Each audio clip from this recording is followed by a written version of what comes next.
Assalamualaikum warahmatullahi wabarakatuh. Waalaikumsalam. Ya, selamat malam, Dokter Ian. Apa kabar? Selamat malam, baik, Sehat, Dokter? sehat. Alhamdulillah. Oke, puji Tuhan. Baik, Dok. Perkenalkan sebelumnya nama saya Soleh, Dokter. Ini malam ini saya yang kemudian ketiban sampur atau kejatuhan durian untuk ngawal ini ngobrol-ngobrol nyantai terkait dengan persoalan vaksin. Dan persoalan-persoalan vaksin ini kan ternyata juga kemudian dihadapi juga oleh teman-teman dengan disabilitas, di mana kemudian mereka masih sangat bingung nih, ini vaksin sebenarnya bahaya ya nggak sih, harus gimana kalau mau vaksin, terus kemudian yang boleh vaksin yang kayak apa, yang nggak boleh vaksin yang kayak apa. Nah, terus bener nggak sih itu vaksin dimasukin microchip dan segala macam nantinya jadi zombie dan lain sebagainya gitu kan. Informasi-informasi seperti itu kan masih simpang siur gitu ya di kalangan teman-teman, baik yang teman-teman difabel maupun teman-teman yang tanpa disabilitas. Nah, malam ini beruntung sekali kami kedatangan Dokter Ian sebagai seorang narasumber yang nanti bisa berbagi bersama kami kira-kira apa sih vaksin ini dan gimana seluk-beluknya, dan juga ngobrol-ngobrol sama Dokter Ian terkait dengan vaksin ini. Nah, sebelumnya saya perkenalkan dulu sebentar, Dok, apa itu Pejuang Netra. Jadi Pejuang Netra ini adalah sebuah komunitas anak-anak low vision, teman-teman vision, yang ini komunitas ini didasarkan kepada Tuhan bersama dan kepentingan bersama, bagaimana teman-teman low vision itu kemudian dapat saling berinteraksi, dapat saling berbagi, dapat saling menguatkan dan lain sebagainya dalam teman-teman ini menjalani hidup.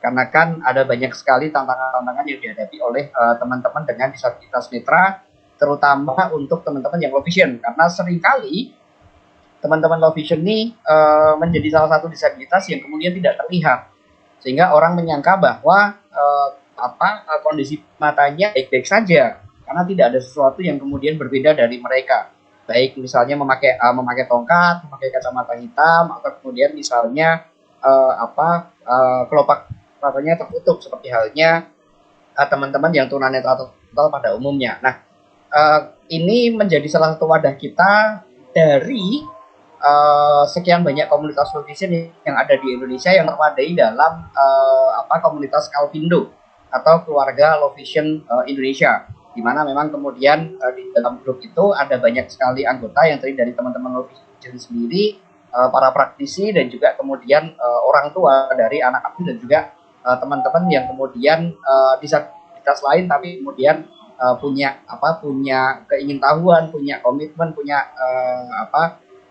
keinginan untuk kemudian lebih banyak tentang low vision gitu. Nah, hari ini saya akan memandu acara sampai nanti batas waktu Dokter Ian bisa kami untuk berbincang-bincang. Dan sebelum kita mulai, monggo Dok, silahkan mungkin perkenalan diri dulu sebentar. Dokter Ian ini siapa dan bagaimana agar kemudian nanti teman-teman juga bisa lebih akrab dalam berbincang-bincang dengan dokter. Monggo Dokter, silahkan. Dan kalau mau langsung disambung ke pemaparan singkat tentang vaksin itu juga dipersilakan. Monggo Dokter, enaknya gimana? Silakan, Dok. Oke, selamat malam teman-teman semua. Saya pertama terima kasih sekali ya udah diundang dalam acara ini, boleh sharing sedikit mengenai masalah vaksin ya.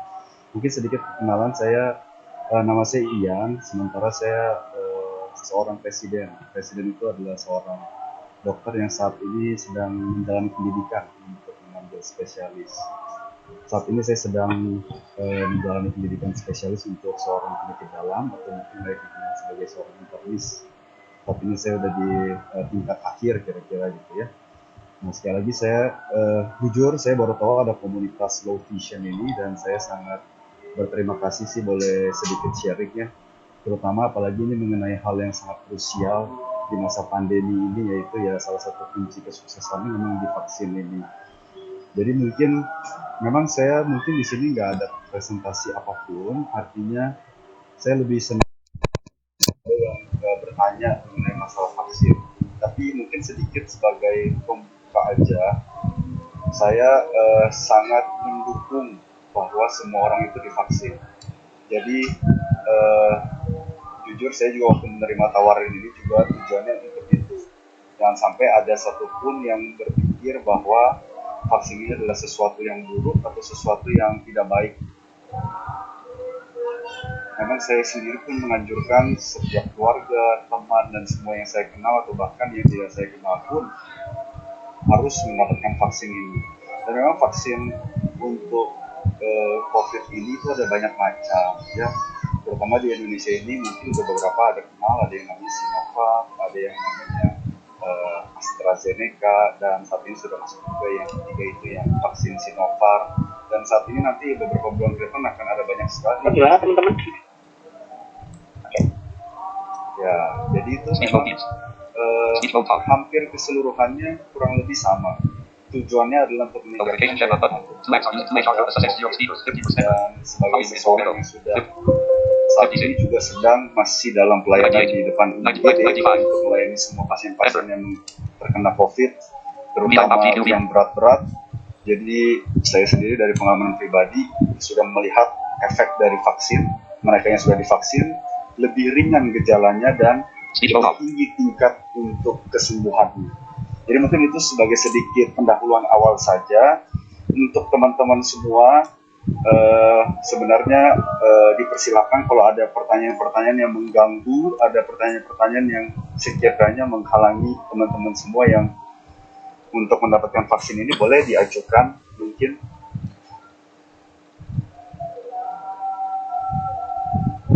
Silakan mungkin kalau ada yang mungkin mau. Ya, oke, Dok. Terima kasih sekali untuk punya. Nah, mungkin pertanyaan pertama adalah sebenarnya vaksin ini diperuntukkan untuk siapa saja sih, Dok? Dan kemudian bagaimana tata cara agar kita mendapat vaksin dan siapa yang kemudian secara medis boleh divaksin dan kemudian harus mengikuti pemeriksaan lebih lanjut untuk kemudian divaksin. Yang langsung divaksin dan harus melalui pemeriksaan lebih lanjut itu siapa saja? Saya kira mungkin itu, Dok. Baik, jadi ini adalah untuk kriteria yang dapat menerima vaksin. Memang sementara ini untuk orang dewasa terutama yang di atas 18 tahun. Walaupun sekarang sudah mulai akan direkomendasikan untuk mereka yang berusia 12 hingga 18 tahun. Tapi memang secara umum yang sudah berjalan sekarang adalah yang di atas 18 tahun. Nah, jadi semua yang di atas 18 tahun itu berhak untuk menerima vaksin, itu satu pertama. Yang kedua, untuk kriteria sebenarnya sangat longgar, artinya hampir semua itu boleh menerima vaksin. Kecuali itu adalah mereka yang memiliki penyakit-penyakit tertentu yang sifatnya membahayakan dan sifatnya mengancam nyawa ataupun kondisi tidak stabil. Dan itu pun hanya diassess atau hanya dinilai oleh dokter yang pada saat itu merasa bahwa ini tidak layak untuk diberikan vaksin. Tapi memang secara spesifik itu memang hanya penyakit-penyakit tertentu saja yang dalam kondisi tidak stabil atau tidak terkontrol. Gitu. Jadi hampir keseluruhannya hampir bisa semua sebenarnya. Gitu.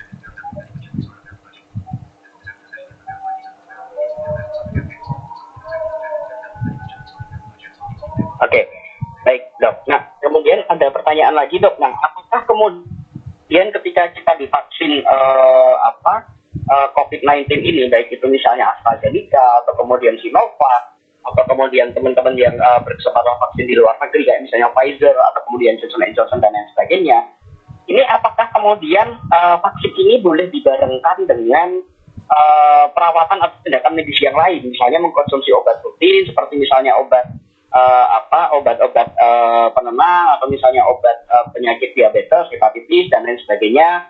Dan juga tadi ada pertanyaan Marfan itu apa, Dok? Dan kemudian apakah ketika terdiagnosis Marfan dia juga bisa mendapatkan vaksin? Nah, gitu, Dok. Oke, baik. Yang pertama mengenai vaksin.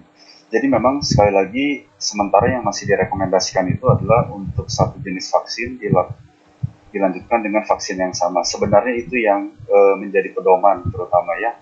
Tapi memang di beberapa negara itu mulai sudah ada beberapa yang menggabungkan vaksin.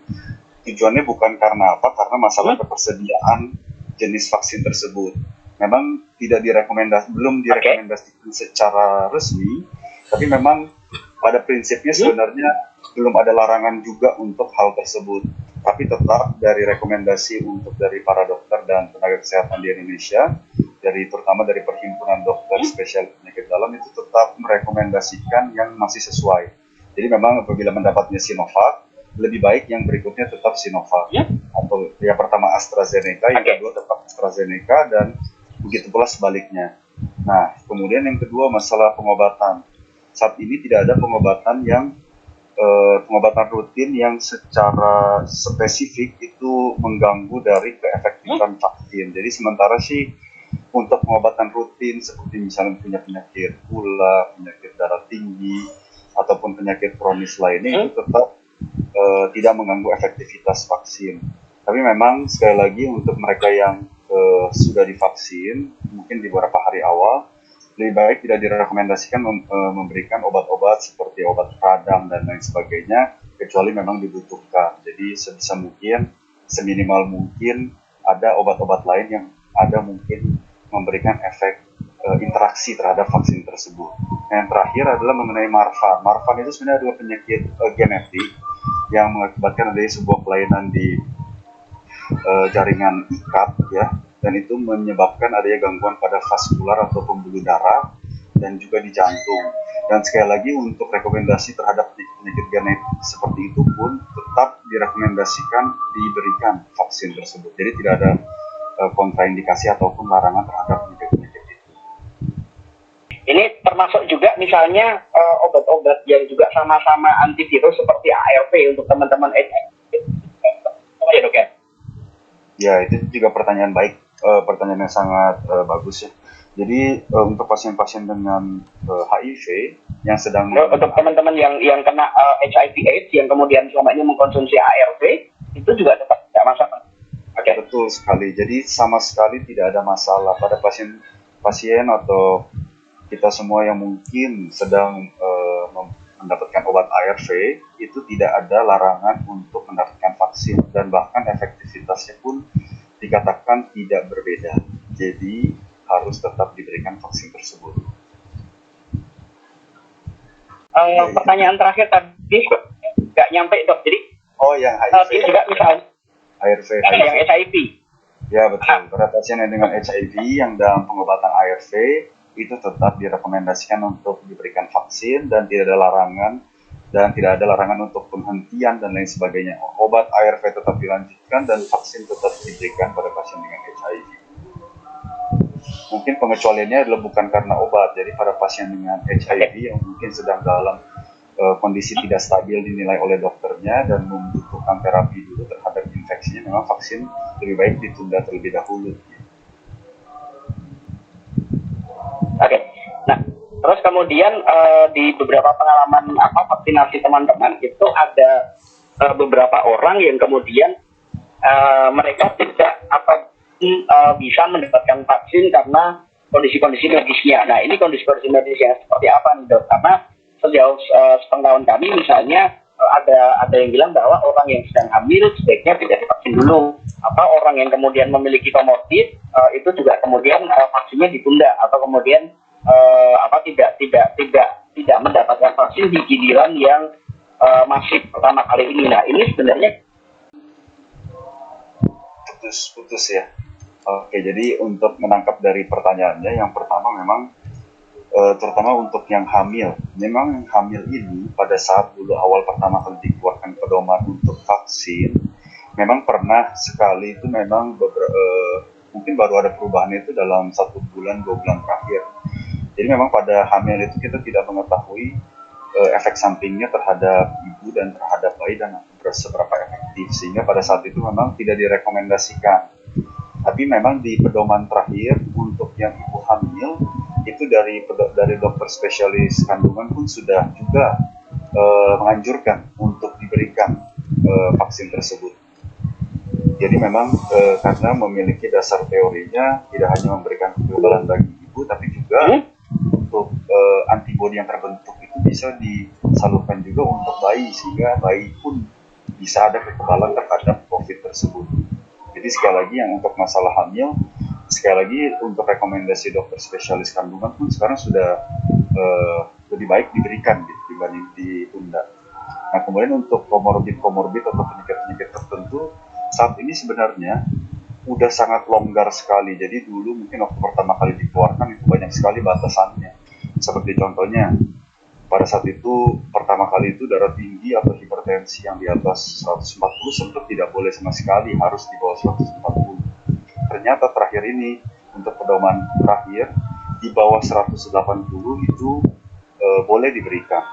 Kemudian untuk gula, masalah yang diabetes dengan penyakit gula dulunya sedikit aja tidak terkontrol tidak boleh diberikan. Sekarang selama tidak ada komplikasi yang berat dari penyakit gulanya tetap dianjurkan untuk diberikan. Jadi untuk sementara kontraindikasi absolut atau larangan absolut atau mutlak yang tidak boleh diberikan hanya kepada orang-orang yang alergi terhadap barang vaksin tersebut. Sehingga sudah sangat-sangat longgar sekali gitu. Hampir semua wajib untuk dilakukan vaksinasi. Gitu. Teman-teman mungkin ada pertanyaan atau Mbak Siti sudah ada pertanyaan kah yang masuk ke WhatsApp grup atau mana yang mungkin bisa disampaikan ke Dokter Ian juga sembari saya berpindah tempat ke lokasi yang lebih kuat sinyal. Oke, terima kasih Pak Sokeh. Nah, ini Dok, ada yang tanya di kolom chat. Apakah yang memiliki riwayat autoimun boleh divaksin?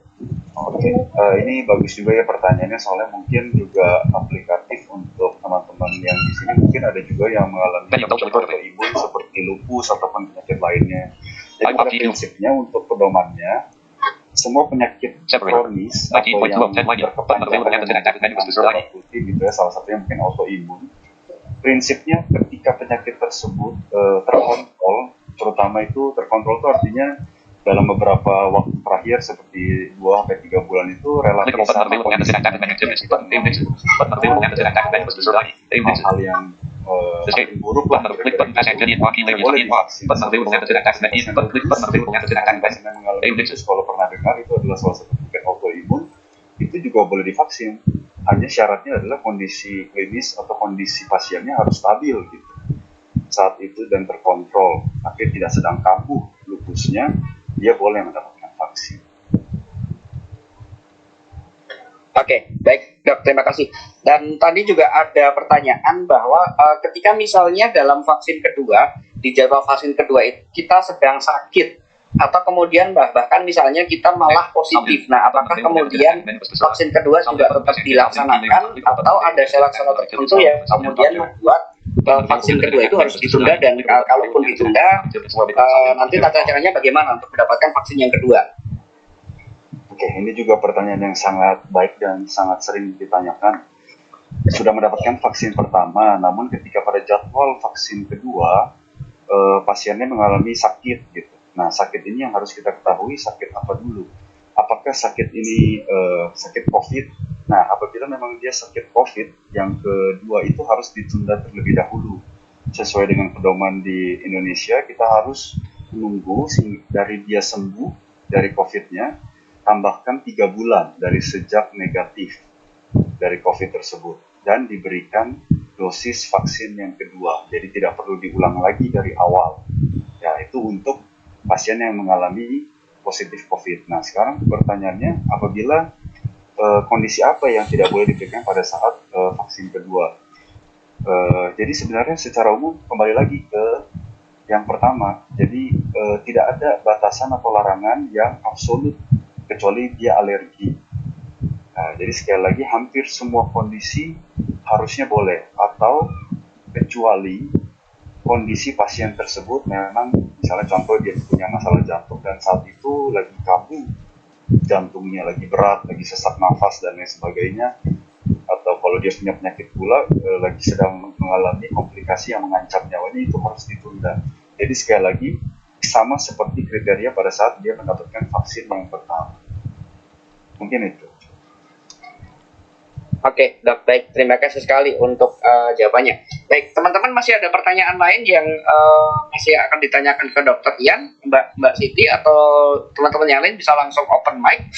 Kalau teman-teman ada pertanyaan-pertanyaan yang tadi belum terjawab. Monggo, teman-teman, silakan. Saya oper ke yang lain dulu deh Mas. Nanti kalau nggak ada yang nanya baru saya Oke, monggo teman-teman silakan angkat dulu. Baik. Oke. Selamat malam, Bu. Silakan Mas. Terima kasih. Saya pertama kali, insya Allah tanggal 22 nanti saya dapat jadwal vaksin dari universitas karena saya mahasiswa. Nah, apa sih persiapan yang sebaiknya saya lakukan sebelum vaksin dan sesudahnya? Terima kasih. Ya itu aja dokter. Terima kasih. Oke, makasih banyak atas pertanyaannya. Tanggal 22 ya, bagus deh. Itu saya senang banget dapat kabar bahwa dapat vaksin ya. Nah, jadi sebenarnya untuk persiapan sih sebenarnya tidak ada yang khusus. Tapi memang yang namanya vaksin itu kan memberikan daya tahan tubuh. Jadi kita memberikan, kalau vaksin yang kita pakai di sini kan pada prinsipnya adalah kita memberikan suatu bahan atau partikel dari virusnya. Seperti contohnya kalau untuk yang vaksin yang kita pakai di Indonesia, terutama untuk vaksin Sinovac ya, yang paling banyak ya, itu adalah vaksin virus yang diinaktivasi. Jadi dimasukkan virus yang diinaktivasi, kemudian daya tahan tubuh kita akan memberikan atau membuat antibodi terhadap virus tersebut. Nah, otomatis apabila kondisi kita saat itu sedang tidak baik, seperti kurang tidur atau mungkin dehidrasi, kurang minum, itu akan memperlemah kemampuan tubuh kita untuk membuat antibodi atau daya tahan kita. Sehingga cuma saran saya adalah satu, tidur yang cukup, makan yang cukup, minum yang cukup, dan kalau bisa saat itu ya memang dalam kondisi yang stabil, artinya kondisi psikis juga baik dan lain sebagainya. Ya kira-kira seperti itu. Tidak ada yang khusus sebenarnya, tapi hanya untuk dalam kondisi yang sehat lah. Oke, baik. Terima kasih Dok untuk jawabannya. Dan ini ada pertanyaan di kolom komentar atau di kolom chat. Itu apakah kemudian vaksin boleh diberikan lebih dari 2 kali? Kalau memang dosisnya hanya 2 kali dan misalnya begini, kita dapat Sinovac udah 2 kali, itu iseng-iseng ada AstraZeneca nih, nah kita ikut lagi, nah itu menjadi perlu nggak Dok atau boleh nggak? Ya ini pertanyaannya juga sangat bagus banget ya buat kita semua. Jadi memang saat ini memang yang direkomendasikan itu 2 kali ya. Tapi sekali lagi ini kan penyakit yang kita hadapi ini itu memang penyakit yang tergolong masih muda atau masih baru sekali ya. Kalau dari sejak awal itu kita udah dari tahun 2020 masuk ke Indonesia pertama kali itu Maret 2020. Jadi ini baru sekitar 1 tahun lebih sedikit. Jadi banyak sekali hal yang masih dalam penelitian dan masih banyak yang kita tidak tahu. Tapi memang isu untuk dosis ketiga dari vaksin itu sudah banyak diperbincangkan di seluruh dunia. Dan bahkan untuk dokter-dokter ini atau tenaga kesehatan itu sudah dicanangkan sepertinya akan diberikan untuk dosis ketiga. Tujuannya adalah untuk booster lagi dari imun yang sudah terbentuk. Jadi kalau pertanyaannya lebih dari 2 kali apakah boleh atau tidak, dan memang kita sedang mengarah ke sana, mengarah untuk yang sampai ke 3 kali, dan apakah ada lebih lagi itu masih belum kita ketahui. Tapi untuk dosis yang ketiga ini memang sudah akan dijalankan, terutama untuk tenaga kesehatan dan dokter dan di lini depan untuk pelayanan COVID ini. Dan untuk dosis yang ketiga dan seterusnya ini ketika berbeda jenis vaksinnya juga secara medis nggak masalah ya Dok ya, dengan dalam situasi yang juga normal tentunya, orang tidak punya komorbid dan segala macam gitu. Jadi sama seperti jawaban saya yang untuk pertanyaan yang pertama tadi yang mengenai vaksin yang ini boleh digabungkan dengan vaksin yang lainnya. Sekali lagi memang yang direkomendasikan itu sesuai sebenarnya. A harus dapat vaksin A lagi dan vaksin A lagi. Tapi memang sudah banyak praktik yang dilakukan di dunia, di negara-negara lain itu mencampurkan vaksin. Jadi tapi itu bukan semata-mata hanya karena ingin, tapi karena lihat juga jumlah dan produksinya yang terbatas, sehingga mereka harus mencampur gitu loh. Jadi vaksin yang pertama ini yang ada sekarang hanya vaksin ini mereka berikan yang itu. Tapi memang hasilnya sih cukup baik untuk penelitian yang sudah berjalan. Tapi sekali lagi rekomendasinya tetap yang vaksin yang sama untuk sampai dengan saat ini ya, untuk Juli 2021 ini. Oke, baik, terima kasih dok. Teman-teman, ada pertanyaan lain yang mau diajukan ke dokter Ian? Dan kalau memungkinkan ketika teman-teman bertanya, selain open mic juga open video ya, agar dokter Ian juga bisa melihat dan berkenalan dengan masing-masing. Ya, silakan Pak Denny. Iya, selamat malam. Ya. Selamat malam. Saya kebetulan Sebentar Mas Sofian, aktif. ini Pak Denny dulu. Oh iya, silakan. Mama, terima kasih. Saya kebetulan salah satu tim atlet yang mau berangkat ke Papua November 2021 ini. Saya kebetulan punya sejarah jantung dan bertekanan darah tinggi. Bagaimana dokter untuk vaksin? Apakah diizinkan atau katakanlah boleh atau tidak? Terima kasih. Ya, terima kasih Ya, pertanyaannya silakan, dokter. Pak Denny. Dua penyakitnya jantung dengan hipertensi atau darah tinggi. Ya. Sekarang yang pertama adalah bagaimana dengan kondisi penyakit jantung Bapak? Apakah saat ini sudah dalam kondisi yang terkontrol? Terkontrol itu artinya dalam beberapa bulan terakhir itu gejalanya relatif sama, kemudian masih dalam pengobatan yang teratur, tidak ada nyeri dada, tidak ada sesak nafas yang bertambah, tidak ada berdebar-debar yang baru. Nah, kalau dalam semua kondisi itu tidak ada, itu berarti penyakit jantungnya adalah dalam kondisi stabil. Tidak ada masalah untuk penyakit jantung. Kedua, untuk hipertensi. Apabila Bapak tensinya tidak lebih dari 180, ya, bagian atasnya dan di bawah 110, itu Bapak juga berhak atau tidak ada masalah untuk mendapatkan vaksin.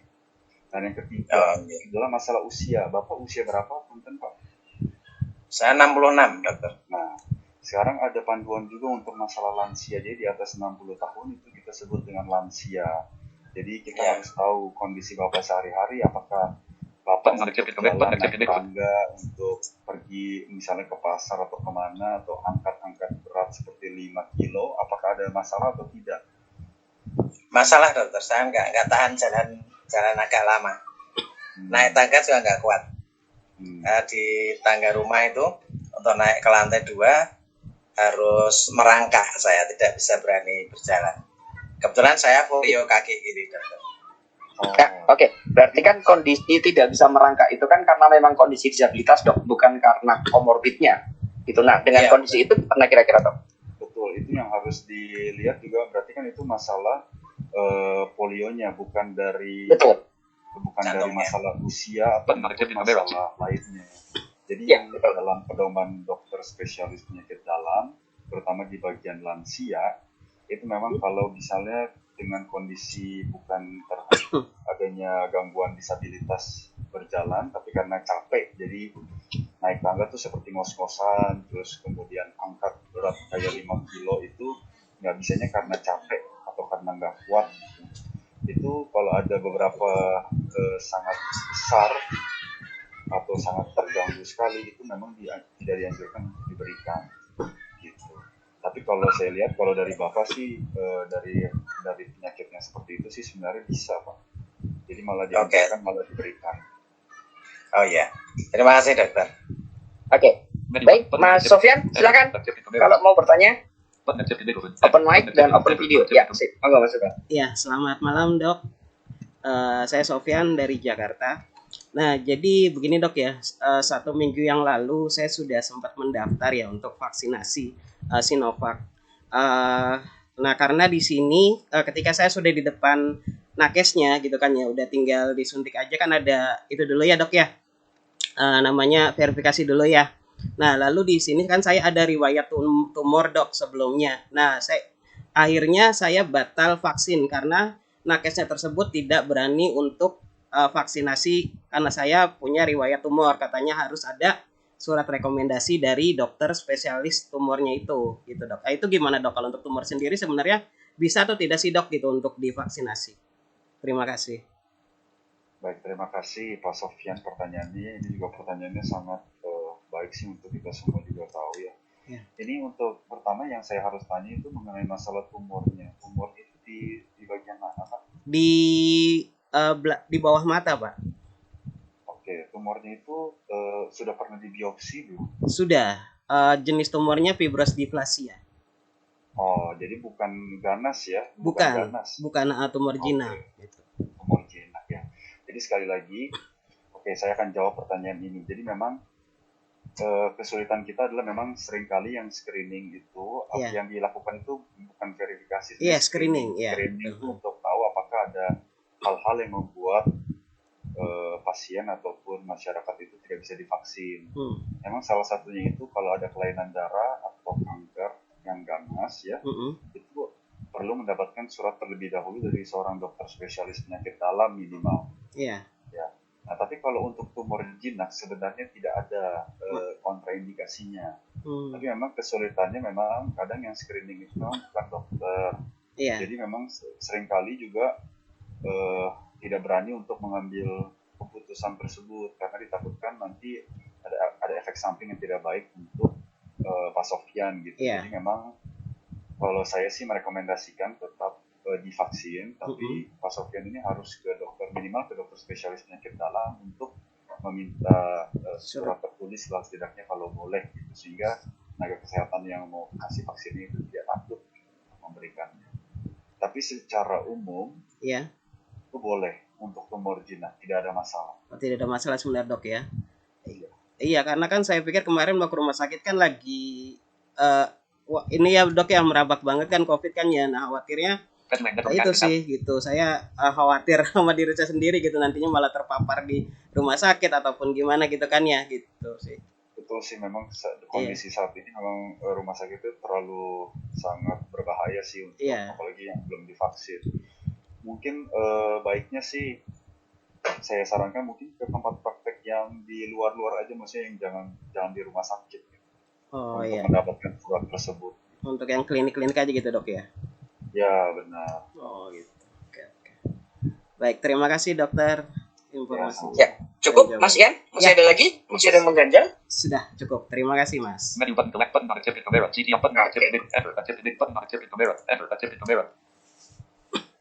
Ini ada satu pertanyaan di chatting ya. Izin bertanya. Ya, silakan Dok, langsung dijawab. Asam lambung, apakah diperbolehkan untuk vaksin? Ya, sekali lagi penyakit asam lambung itu juga sebenarnya bukan kontraindikasi atau larangan untuk diberikan vaksin.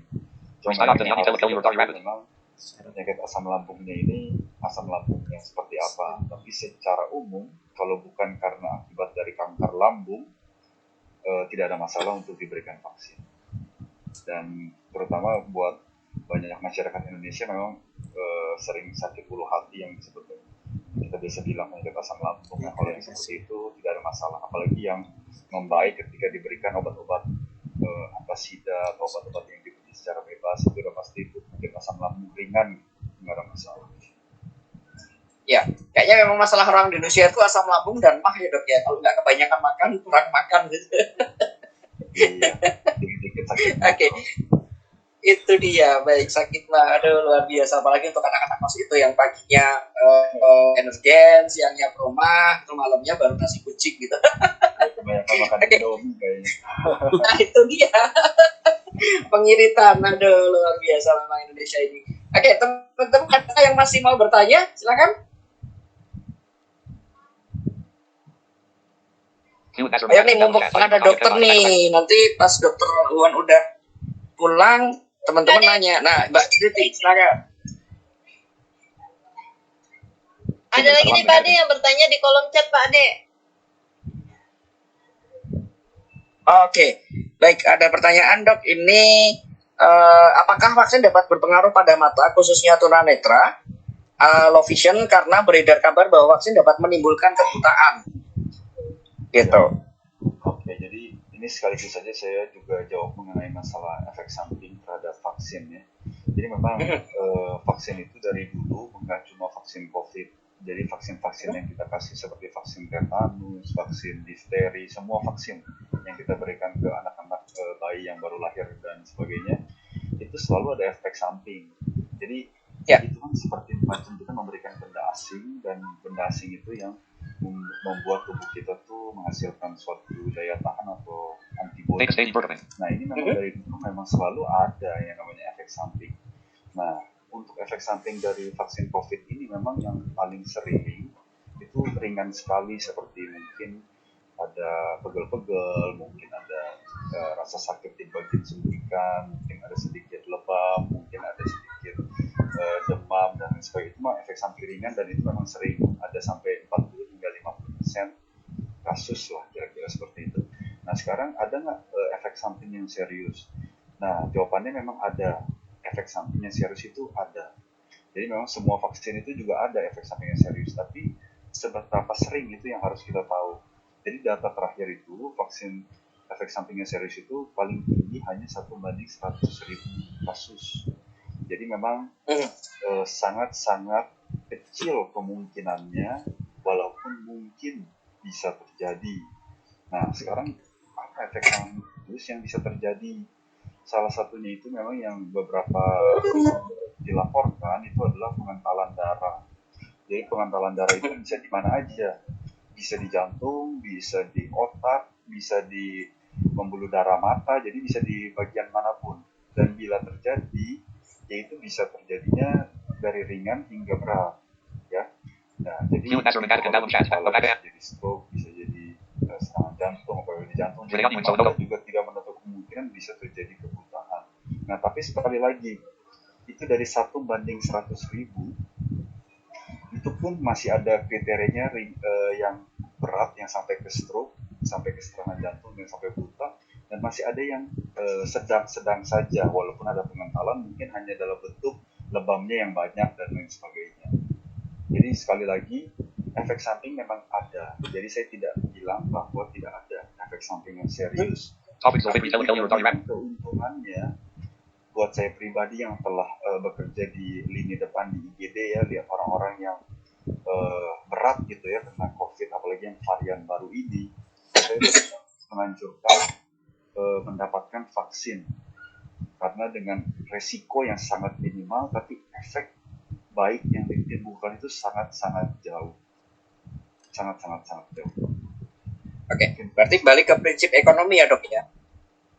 Dengan upaya minimal kita dapat sekali hasil yang sangat maksimal gitu ya, dan tentu selalu ada resiko yang rendah.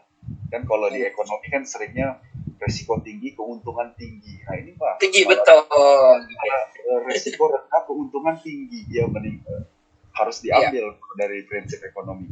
Gitu. Oke, baik. Nah pertanyaan selanjutnya adalah, apa persiapan yang harus kita lakukan untuk mencegah efek samping yang mungkin saja itu terjadi pada kita, karena bisa jadi kita adalah bagian dari satu yang dari 100.000 itu dok, kira-kira.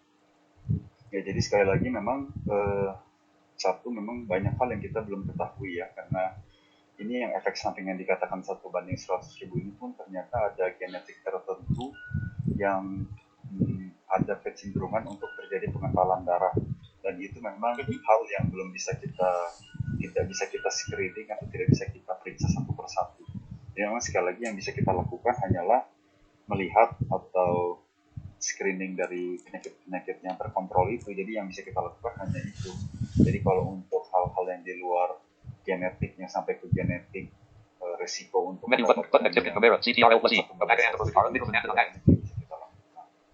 jadi sekali lagi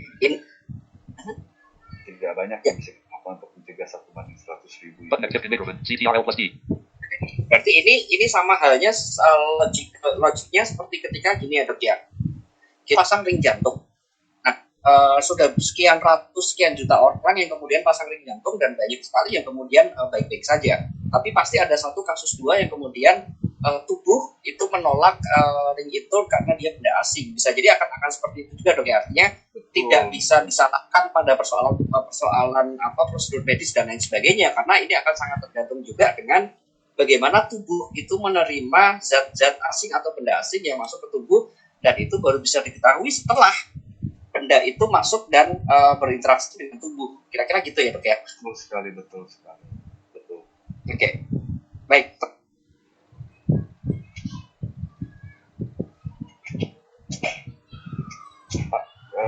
kemute kayaknya itu. Oke. dokter masih punya waktu sampai jam berapa? Sampai jam 8. Jam 8. Oke. Masih ada sekitar 15 menit. Yuk teman-teman manfaatkan nih waktu 15 menit ini untuk bisa sangat efisien dan efektif. Silakan teman-teman. Yuk. Atau Mbak Siti tadi kayaknya ada pertanyaan. Silakan Mbak Siti kalau ada pertanyaan yang masuk lewat WhatsApp group.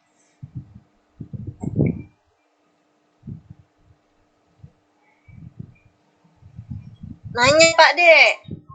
Ini dok, ada beberapa teman yang nanya di lewat WhatsApp, apakah itu sudah halal?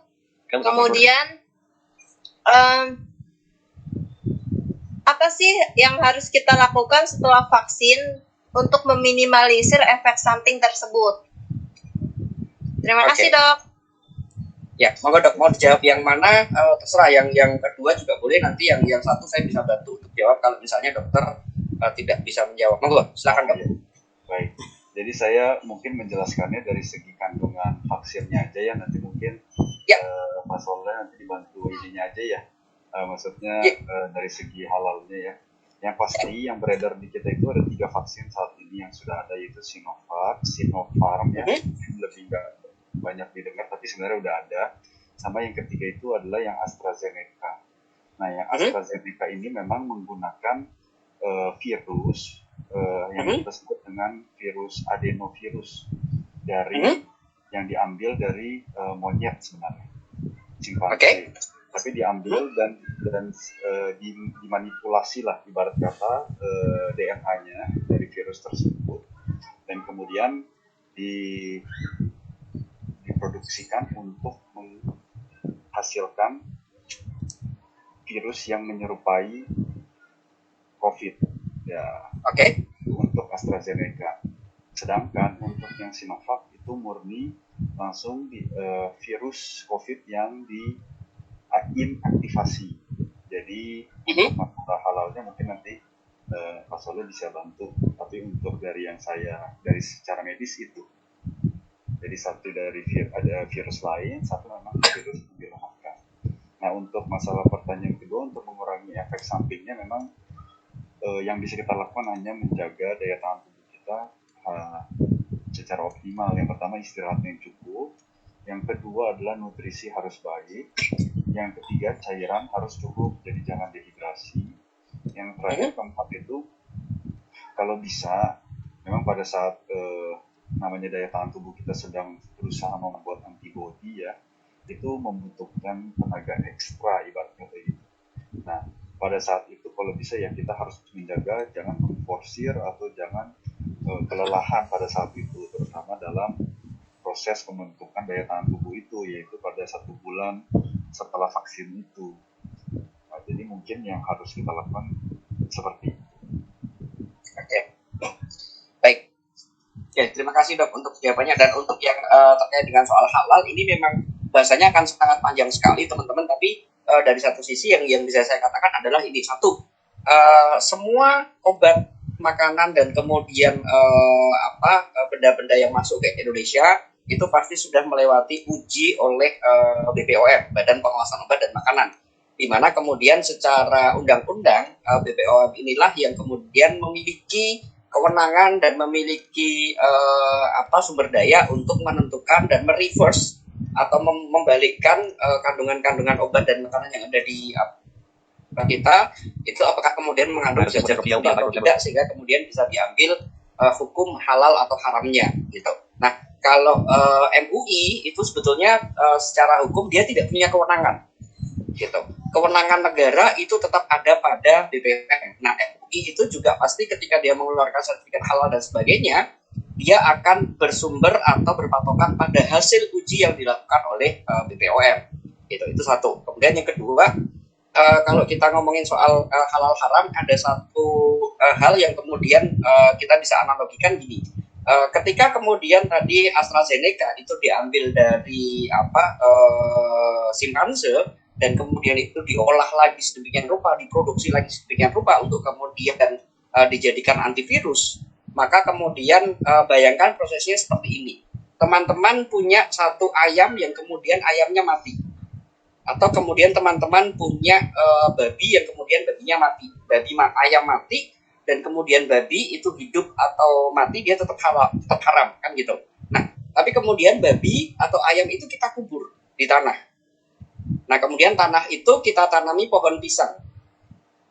Nah, apakah kemudian ketika pisang itu tumbuh di atas tanah, itu pisangnya sudah masih mengandung babi atau masih mengandung bangkai ayam atau tidak? Apakah kemudian pisangnya jadi halal atau jadi haram?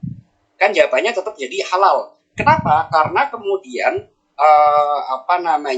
bangkai ayam atau bangkai babi itu sudah mengalami proses sedemikian rupa sehingga dia tidak lagi mengandung atau terdapat zat-zat atau hal-hal yang kemudian diharamkan oleh agama, sehingga pisangnya tetap saja halal. Nah, proses ini yang kemudian juga dilakukan dalam ekstraksi gen atau bahan atau sesuatu yang berasal dari simpanse, sehingga kemudian bukan daging simpansenya yang diambil dan kemudian dihancurkan, dicairkan dan segala macam, tapi melalui proses yang cukup panjang sehingga bentuk simpansenya sendiri sudah tidak ada. Kira-kira gitu kan ya, Dok ya?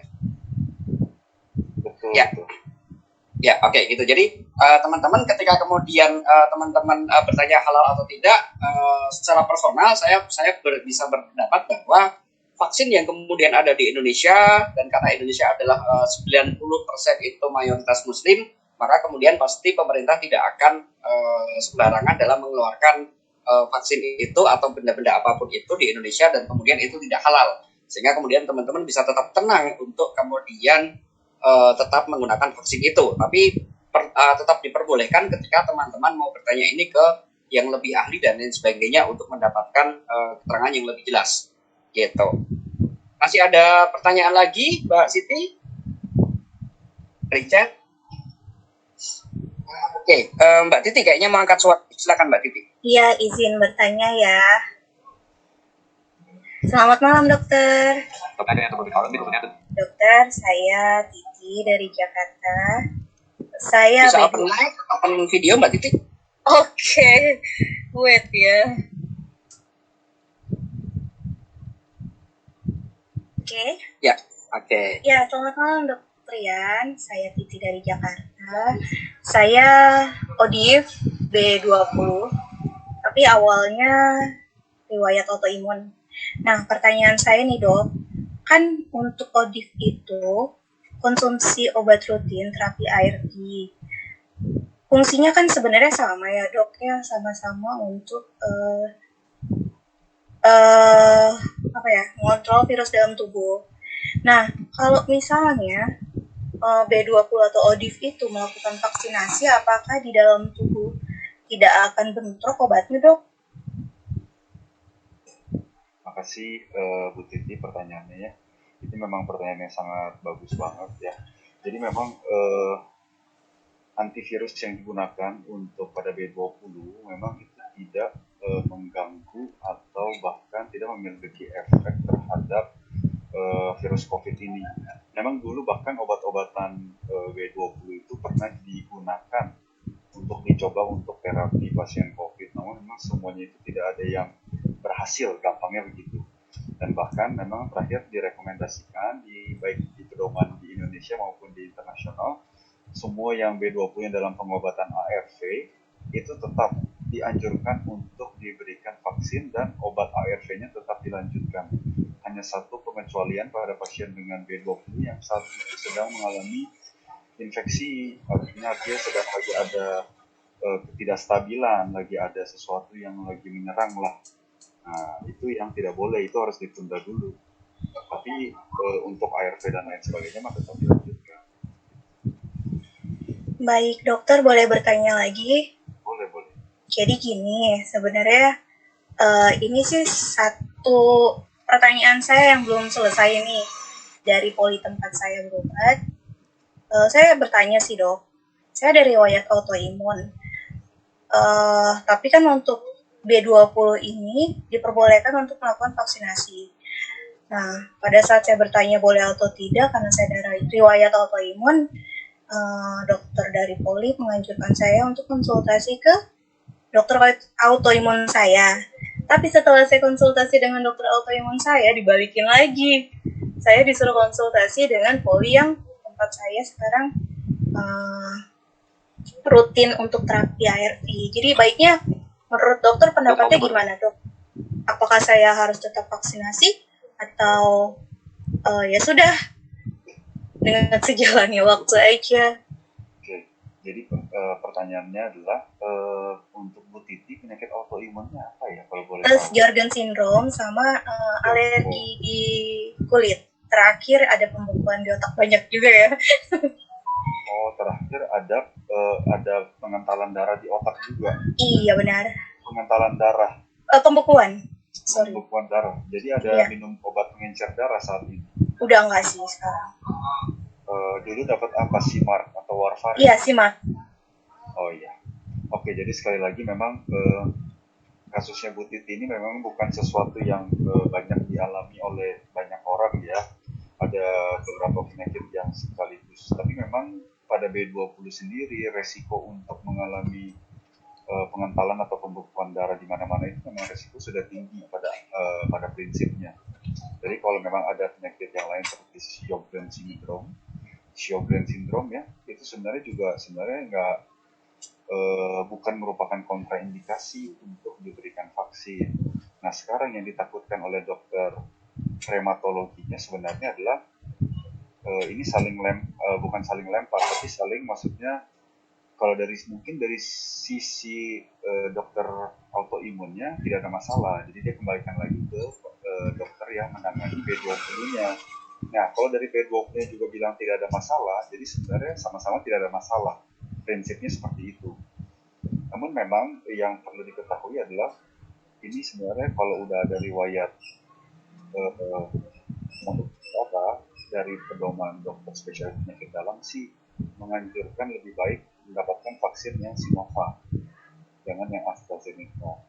Dan kemudian kedua, satu lagi biasanya kalau dokter yang berikutnya juga tetap tidak yakin, diminta adalah pendapat dari dokter spesialis hematologi atau bagian darah. Tapi pada prinsipnya kalau sudah terkontrol semua seperti Bu Titi saya lihat seperti sekarang ini sih sebenarnya harusnya tidak ada masalah untuk mendapatkan vaksin tersebut. Kenapa? Karena kalau justru tidak diberikan vaksin, resiko untuk mengalami COVID yang berat itu jauh lebih berbahaya untuk Bu Titi. Oke, siap dokter. Terima kasih. Berarti besok langsung daftar untuk vaksin. Tapi biasanya harus ada surat tertulisnya dari yang dokter. Rekomendasi ya? Ya, dari ARV-nya maupun yang dari yang autoimunnya gitu. Oke, baik. Oke, nanti disiapin semuanya. Terima kasih dokter. Oke, Dok, ini pertanyaan terakhir nih Dok untuk menutup diskusi karena dokter juga sudah waktunya akan habis. Ini pertanyaan yang kemudian jadi penutup dan lagi ngetren nih. Apakah kemudian vaksin yang kemudian sekarang sudah kita suntikan di tubuh kita itu dapat kemudian menanggulangi varian-varian baru yang terus saja muncul setiap hari, gitu Dok? Oke, ini pertanyaannya bagus-bagus ya. Saya juga mikir ini jangan-jangan ada banyak dokter di sini. Pertanyaannya bahkan beberapa dokter mungkin nggak kepikiran gitu ya. Tapi ini bagus pertanyaannya dan ini sangat-sangat krusial di masa pandemi ini terutama.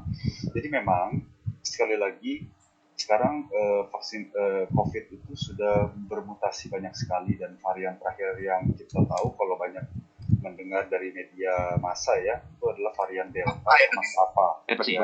Jadi varian Delta ini yang terutama memang lagi menghantui lah kira-kira gitu ya. Nah sekarang kita itu udah ada beberapa penelitian untuk varian Delta ini. Memang vaksin yang sudah terbukti itu baru 2 yang sudah terbukti ya, yang dari secara klinis dari segi penelitian dokter itu sudah ada datanya. Itu adalah memang yang Pfizer dengan AstraZeneca, baru 2 itu yang sudah mengeluarkan datanya. Sedangkan yang memang untuk Sinovac dan yang lain-lainnya itu memang belum ada. Datanya belum ada, bukan berarti tidak berfungsi. Itu satu yang harus kita ketahui terlebih dahulu. Tidak ada data bukan berarti vaksin yang seperti Sinovac dan lainnya itu tidak berfungsi. Percaya tidak percaya, sekarang ini memang kita harus lihat secara dengan sudut pandang yang lebih besar.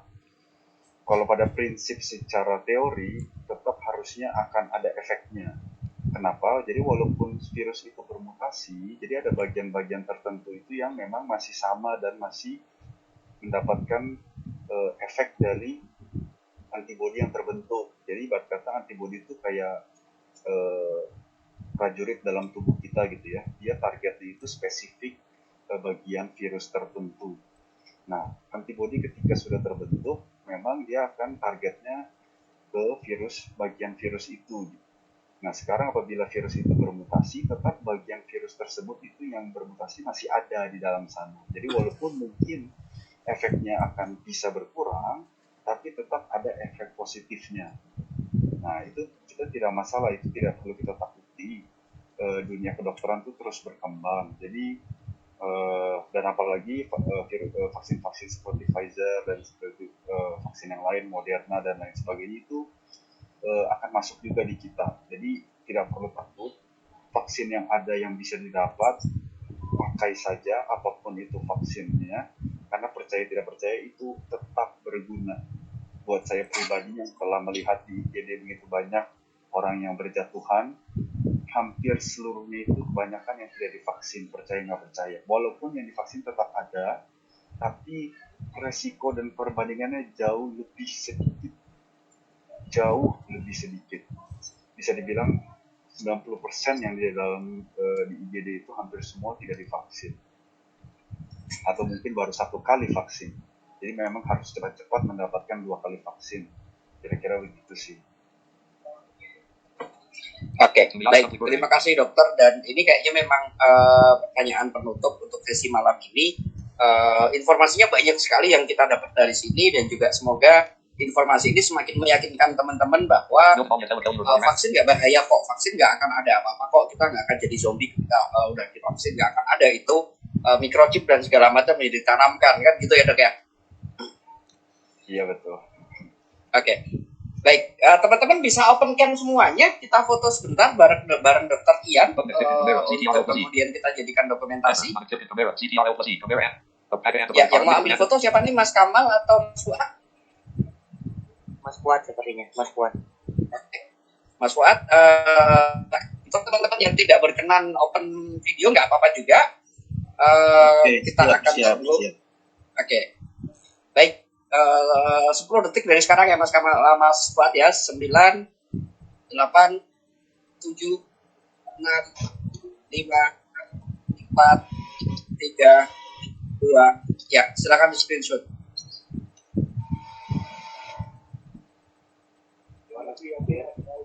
Oh, sudah? Oke, sudah. Oke, Dokter Ian, terima kasih sekali untuk waktunya. Ini luar biasa sekali buat kami, bagi pengetahuan, dapatan pengetahuan yang luar biasa. Jadi 1 jam ini satu sesi yang membuka pengetahuan kami dengan hal-hal yang baru yang selama ini masih kami simpan dan kami tidak tahu kami harus bertanya kemana gitu. Tapi dengan hadirnya Dokter Ian ini semuanya menjadi semakin terbuka dan terima kasih sekali. Dan mohon maaf kalau kemudian acaranya atau saya dalam membawakan acara ini kurang berkenan, kurang sopan dan lain sebagainya karena ini memang forum recehnya anak-anak Low Vision dokter. Jadi memang kita biasanya ngobrol nyantai, saling bully, saling ini segala macam dan baru narasumber dari luar dan ini memang obrolan santai. Tapi sekali lagi terima kasih Dokter Ian waktu di malam minggu ini di mana semestinya Dokter Ian bersantai bersama keluarga tapi harus meluangkan waktu 1 jam untuk bersama kami. Terima kasih sekali dokter untuk waktunya. Ya, makasih Bang. Makasih juga buat kesempatannya sih. Kalau saya pribadi justru merasa bersyukur ya. Artinya boleh sedikit sharing. Saya pribadi hanya prinsipnya hanya satu, hanya pengen kita semua itu jangan takut untuk divaksin. Prinsipnya hanya itu. Dan ini memang mungkin hanya 20 orang gitu ya, tapi saya percaya sih kalau misalnya setiap orang itu bisa bagiin satu lagi ke yang lain untuk suatu kabar baik ini untuk mau divaksin, itu akan bisa menjadi suatu pesan berantai yang baik gitu. Artinya kalau untuk tunggu dokter yang berbicara atau tenaga kesehatan yang berbicara itu sangat sulit, jadi butuh semua orang sharing kabar-kabar baik yang bisa dikasih supaya semua mau divaksin dan akhirnya ya kita bisa putus mata rantai COVID ini sih. Jadi sekali lagi makasih memang ini saya sih juga nggak pakai banyak persiapan ya, jadi memang prinsipnya saya juga cuma diminta untuk sharing karena saya pikir bisa membantu ya, saya pikir tidak ada masalah lah. Jadi memang apa yang saya berdasarkan apa yang saya ketahui. Jadi saya juga mohon maaf segala kekurangannya untuk teman-teman semua. Terima kasih sekali lagi udah mengundang dalam acara komunitas Low Vision ini dan boleh sharing sedikit gitu. Ya sekali lagi terima kasih. Mohon maaf untuk setiap salah kata yang udah saya ucapkan. Oke, jadi dan satu hal lagi dokter, ini kan kami record dan kemudian biasanya ini kami upload lagi dalam bentuk podcast. Apakah diperbolehkan? Oh boleh, silakan aja sih. Saya sih nggak ada masalah. Baik, oke. Terima kasih Dokter Ian. Selamat malam dan sampai jumpa di lain kesempatan. Terima kasih dok. Silakan meninggalkan tempat jika akan ada